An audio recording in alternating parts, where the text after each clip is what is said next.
Hi, my job is to help you understand a bit more of Stage 2 of the Understanding by Design type of curriculum planning that our units have been based upon. Understanding by Design is a purposeful thinking about curriculum planning that starts with the end in mind. Understanding by Design has 3 basic stages.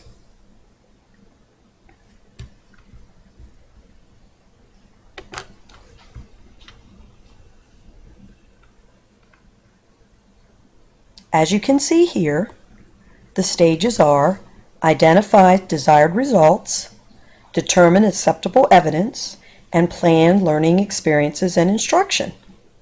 My job is to focus on determining acceptable evidence in this design plan.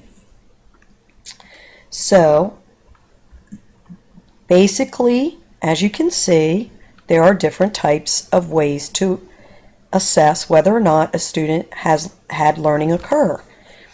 We are familiar with traditional quizzes and tests, which are typically paper-pencil, selected response, and constructed response. Those are still worth being familiar with, and they are also important to know. However, we must shift our focus and our priorities to a deeper, more enduring understanding. Things such as performance tasks and projects, which are open-ended, complex, and authentic. These are more of the goals that we're trying to move towards. So focusing on the evidence stage, how does the instruction determine that learning has occurred? So what we're going to do now is actually take a look at a unit that has been designed through UBD, Understanding by Design, and we're going to focus on Stage 2, which is the evidence stage. This unit is entitled Grade 7, Mathematics, Unit 8, Random Sampling, Inferences, and Population Comparisons. Again, all stages have been planned, and we're going to focus basically on Stage 2. So the first part of the assessment evidence of the UBD model that you see here is a performance task. There are numerous performance tasks that can be found, but we've tried to focus on basically 1 to maybe 2 of the better ones we have found for a particular unit we're studying. So this one is called Emergency 911 Bay City. It was produced by Georgia Public School System. Here you can see that we have the standards that the performance task is covering, and this requires the students calculate measure of center and variability and draw conclusions about the effectiveness of 2 ambulances companies. And so we're going to take a look at that.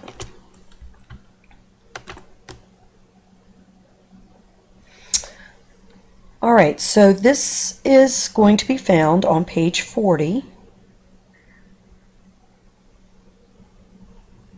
And so here it is. This is the 911 Bay City Emergency Performance Task, and it shows you a little comment about the task, that it's requiring the students calculate measures of center, and using data they are to make an assumption on which ambulance company did a better job. Again, you can see what is addressed in the unit, and then you have your introduction. Last week there was an accident at the waterfront amusement park in Bay City. A seat on the ride broke loose, resulting in the deaths of 2 teenagers. The owners of the amusement park have charged that if the ambulances have responded more quickly, the 2 teens would have survived. They have threatened to sue the Bay City 911 emergency service for failing to dispatch ambulances efficiently. The Bay City Council has hired your firm to conduct an independent investigation of the city's 911 response. The 911 operators dispatched from 2 companies, Aero Ambulance and Metro Ambulances. So it puts this in a real life situation and gives data. and the student has to travel through this task performing meaningful skill-based operations that will test to see whether the students have the understanding. So that's each one of our units that have been designed will have had that particular base performance task base given. Also, there are other evidence that can be gathered, teacher observations of students while working on task, and found some interesting things. For one thing, some teachers have a clipboard where they put the student's name on the edge of the card, and they just flip the card open and make notes on the student, so it becomes very efficient and quick and simple, but it's a good observation tool. Also, something called Class Dojo, which is free, and it's interesting because you can have students listed in your database, and you have many different tasks that they can be assessed upon. So Class Dojo is free. It's good for the iPad, good for formative assessment, good for on-task behavior, good data collection system for quick a little jotting down of on a student's progress. Of course, you have student samples of essential questions in journals that can create problems, that kind of thing. Also, one thing that has become quite notable in the understanding by design, especially in the assessment evidence, are the mention of formative assessments, such as exit slips, journaling, that type of thing. There are many different types of formative assessment models. There are extension projects. There are so many different examples that can be used as a quick little check to see if students are where they need to be. It doesn't necessarily have to be something that's recorded, although it can be. Here's a simple one: thumbs up, middle, or down. If they understand it, don't understand it, or not completely clear upon it. So again, there's just tons and tons of different formative assessments that can be used just to make a quick little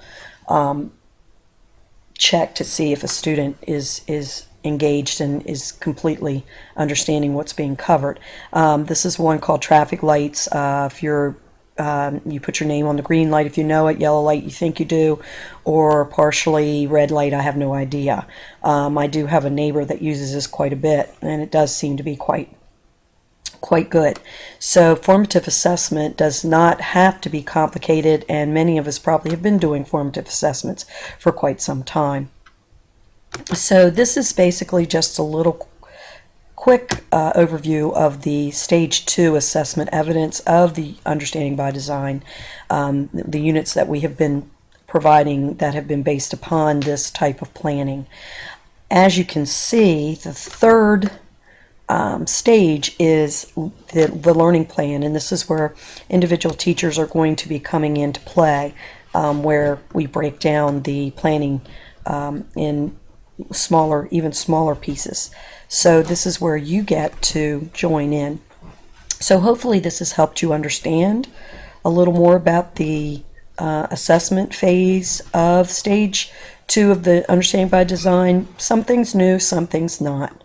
Hopefully, again, this has helped you become a little bit clearer with this format.